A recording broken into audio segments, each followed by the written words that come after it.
O que eu percebo que você faz é conseguir fazer com que a pessoa não fique nessa dependência da outra, provavelmente, né? Por Esse é o exemplo, objetivo. porque a pessoa que tá sofrendo, vamos falar daquela mulher que eu conheci no passado, vamos falar, ela sofreu pra caramba com a minha sinceridade e transparência de falar que eu não queria algo sério com ela. Ela sofreu porque ela foi contrariada. Isso. Você não fez aquilo que ela gostaria. Isso, por exemplo. O problema não foi você falar a verdade. Foi você não entregar o resultado que ela queria. Mas essa mulher, na sua comunidade, por exemplo, ela conseguiria entender o porquê e não deixaria essa dor muito maior do que ela é, né? Ela conseguiria controlar essa dor.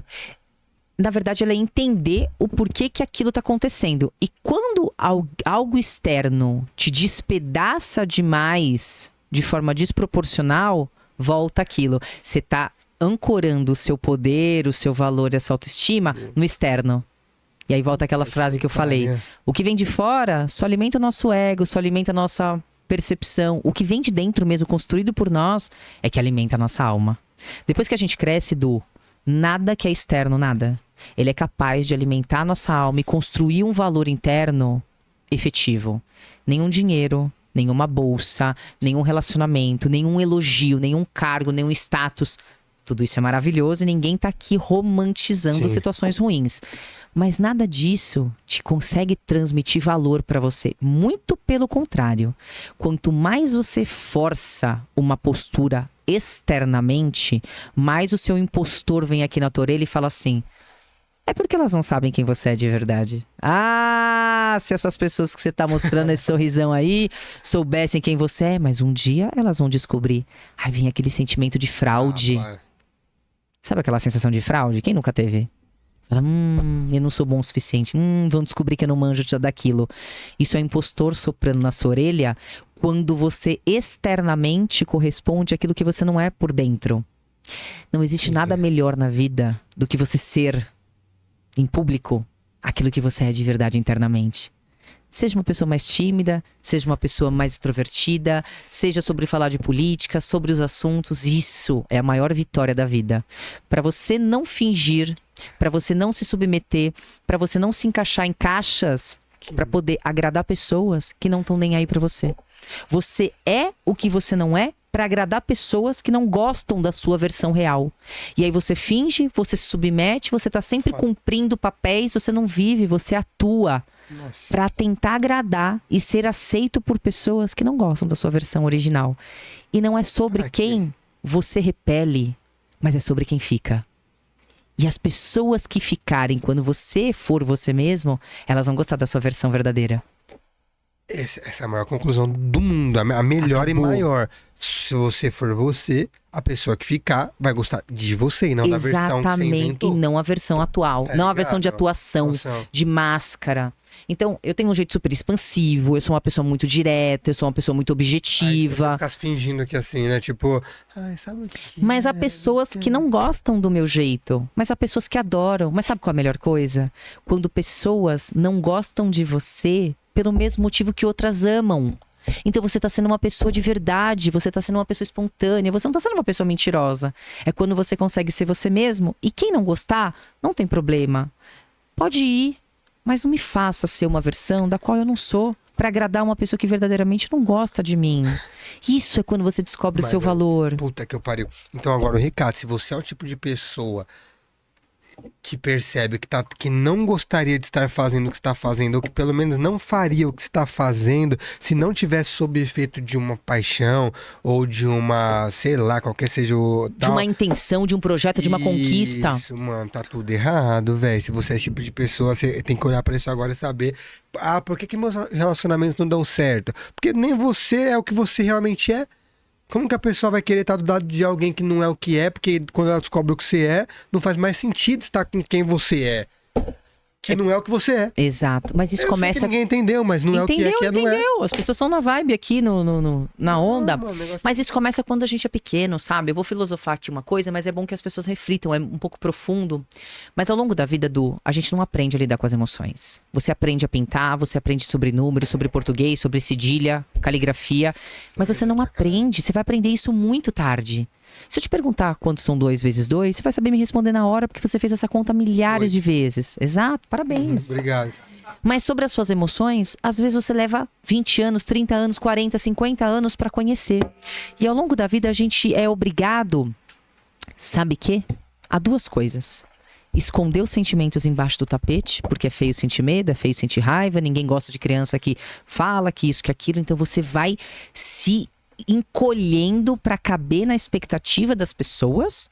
E a segunda coisa é que você precisa ser bonzinho. Ah, se você não fizer aquilo que a vovó quer, bonzinho, tem que parar com isso aí. a mamãe vai ficar chateada, a vovó vai ficar chateada. Então você cresce ao longo da vida se submetendo a coisas. E aqui eu não tô falando sobre certo, errado ou padrões. Mas você é colocado dentro de determinados moldes que as pessoas ali te colocaram. E como é que você age quando você estiver na selva agora no mundo adulto? E aí? Aí você fala, eu não posso sentir vergonha, eu não posso sentir medo. E aí você não olha pra esses sentimentos, não encara, não chama eles pra trocar uma ideia e fala, vem cá, vergonha, o que você quer me dizer? Vem cá, medo, o que você tá querendo me falar? E a gente não tem essa consciência muito cedo.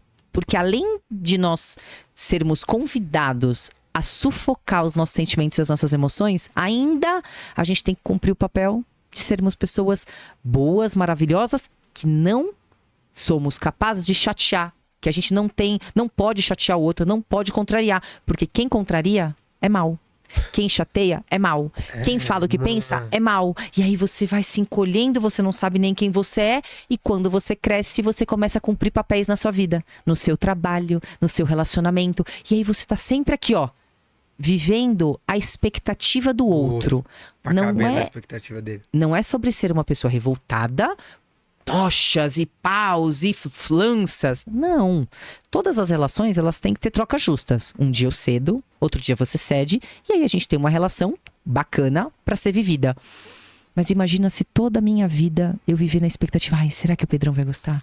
Ai, será que o fulano vai gostar? Será que o Du vai gostar? Será que... E agora? Eu tô sempre pisando no caminho do outro. Eu vou ser incapaz de construir a minha própria história. Não, e eu até queria levantar uma pergunta. Pedro, até abre o microfone. Chama! Como é que tá aí? Como é que tá aí? Nossa No chat. senhora, a galera tá explodindo aqui. Legal. Mas aproveitando esse gancho que você falou, Camila, da pessoa escolher viver nisso, qual que é o preço dessa máscara? Posso corrigir uma frase antes? Com certeza. A pessoa, ela não escolhe. Sim. Ela nem sabe que ela tá nesse piloto automático. Porque foi a maneira como ela aprendeu. E ela só vai descobrir isso o dia que ela olhar pro sofrimento dela. Por que eu tenho tanto medo de falar não? Por que eu tenho tanta vergonha das pessoas descobrirem os meus defeitos? Por que eu não consigo impor limites? Por que eu brigo e grito com as pessoas? Olha como estão seus comportamentos nos seus relacionamentos e você vai entender. Talvez você não tenha resposta, mas você vai ver que tem coisa errada. Mano.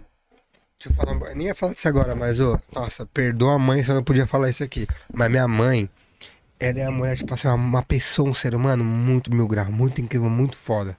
Só que ela é essa pessoa, então eu cresci vendo isso. A minha mãe é a pessoa que ela não consegue falar não pra não agradar. Pra não desagradar o outro, E aí ela, por exemplo, ela...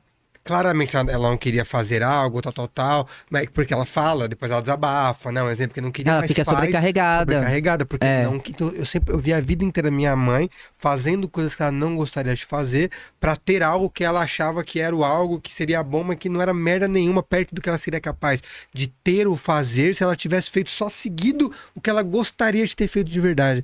Então, tipo, eu vivi isso. Claro que eu trouxe um pouco disso dela. Sim, por como tempo você foi criado, como você foi condicionado. Ela vi provavelmente, no arquétipo de autossabotagem, ela é uma salvadora. Não, a minha mãe... A pessoa se sacrifica em prol da felicidade do outro. Mas qual que é a merda? Ela acha que ela tá fazendo, no fundo, ela acha que ela tá fazendo algo bom com isso. Ela, por exemplo, parece legal falar assim, eu sou o tipo de pessoa que faço eu tudo. deixo de fazer o meu pra fazer o do outro. A pessoa fala isso com orgulho. Eu sei. E no fundo ela não tá feliz com isso. Não, ela tá Deixar sobrecarregada. de fazer o dela pra fazer o do outro. Vai te fuder, ninguém tá feliz com isso, porra. Ela tem que falar a verdade.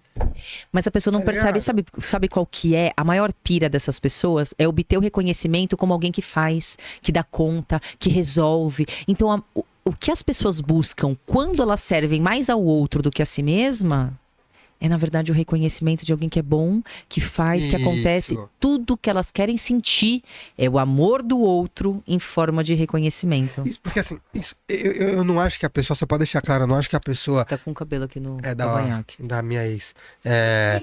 Brincadeira. Não é- Essas horas a Aline já dormiu, depois eu conto. Eu não acho que a pessoa aqui fudeu agora. Que a pessoa. Ela não faz isso consciente. Não era isso que eu ia trazer, merda. Que ela Que queria a gente ser tá falando boazinha, que ela quer ser reconhecida, que ela tá feliz. aqui? Sei lá o que eu tô falando Olhei aqui. perguntas no chat aí, Não, calma aí, rapaziada. preciso voltar que esse ponto. Meu ponto ele era revelador. Eu não acho que a pessoa, ela está na puta que... Na busca pelo reconhecimento. Que ela não tá errada em querer ajudar o outro. É isso que eu ia falar. Ela não tá Claro errada que em querer não. ajudar. Só que o foda é quando a pessoa tá preocupada em ajudar o outro quando ela não tem nem a vida dela resolvida. Essa é a questão Vou falar principal, igual você. entendeu? Nossa! Uma que coisa é incrível. ajudar, é apoiar, outra coisa é se sacrificar em prol do outro. Minha mãe já mandou mensagem, ela tá assistindo. Você não é Jesus? Como é o nome dela? Aninha. Dona Aninha, talvez. Dona, ela não vai gostar. Tá volta, bom. volta. Aninha, querida. Isso, ela acha Mãe que ela tem Dudu. 15 anos. Ela deve ter quase minha idade. Tem uns 80, minha mãe. Não. Tomara que ela tenha escutado que você disse que a sua mãe é muito 1000 grau. Sim. Maravilhosa. Tipo assim, eu não tô nem um pouco preocupado do que ela pensa sobre isso, tá ligado? De verdade mesmo. Mas assim, ela deve ter mandado algo bom, ó. Tô vendo tudo, só isso. Maravilhosa. Ela quis dizer, filhão, é isso aí, continua, tô te apoiando. A minha mãe é dessas, ela entra nas lives, só que a minha mãe dá bronca. Minha mãe. Minha mãe tá fazendo corte de podcast agora. Minha mãe Martelão, minha mãe tá é a 1000 grau. pessoa mais crítica do mundo, mas. Te amo, mãe, tá tudo certo. Se minha mãe não tivesse sido quem ela foi, independente de qualquer coisa, eu não teria sido a pessoa que eu sou hoje. Então, independente das coisas que eu passei, as dores que eu passei, as dificuldades que eu passei, que não foram poucas. Sim. Hoje eu me transformei na pessoa que eu sou hoje, pelas buscas que eu tive, através das dores que eu senti lá no meu núcleo familiar. E uma vez eu ouvi uma história que a minha dor ia servir pra salvar a dor de muita gente. Então hoje eu faço jus a tudo aquilo que eu passei, porque eu consigo me conectar. Eu falo, eu sei. Ah, eu fui abusado, eu sei como é. Eu fui traído, eu sei como é. Eu fui agredido, eu sei como é. Eu fui abandonado, eu sei como é. Ah, eu sei como é. Eu sei o que você sente. Não na mesma proporção e intensidade. Mas vem cá. Vou te ensinar o processo porque eu passei por isso. Por ser uma pessoa insegura, por ser uma pessoa briguenta, por ser uma pessoa totalmente sem confiança. Teve uma época da minha vida que eu achava que eu ouvia vozes, mas não era. Eram os meus pensamentos diante do Senhor. Eram os meus pensamentos que faziam acreditar e achava que as pessoas estavam falando de mim. Aí eu falo, o ART salva. São muitos anos de estudo e hoje eu posso falar. Eu vivo a minha vida tranquilamente. Passo por problemas, sofrimento, decepções, etc. Mas hoje as coisas não duram muito tempo. O que muda quando você descobre, você resgata o seu poder, é a intensidade, é a duração e a frequência com que a dor aparece. Puta. Obrigado, David. mãe da doutora Camila. Por ter construído. David é um super veterano. É mesmo? Como é o sobrenome dele? Tá mostrando aí? Liang. Liang, ultra veterano.